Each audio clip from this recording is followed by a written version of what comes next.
Working on complex assemblies like the OMAX Micromax water jet with multiple systems and designers can be a challenge, especially when work needs to reference other sub-assemblies.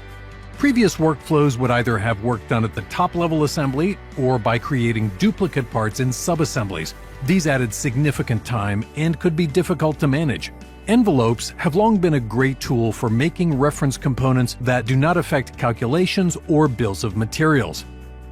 With the new Envelope Publisher in SolidWorks 2020, envelopes are no longer limited to components in the same assembly. Now we can simply select the components needed for reference and a destination assembly. Once the envelope is created, we can open the same destination assembly to complete the task. Now it is easy to finish all the plumbing design work in one place. We can add reference geometry or mate directly to the envelope components, ensuring the design will fit in the top-level assembly. Envelope Publisher makes it simple to work collaboratively in large assemblies and be assured design work will fit together seamlessly.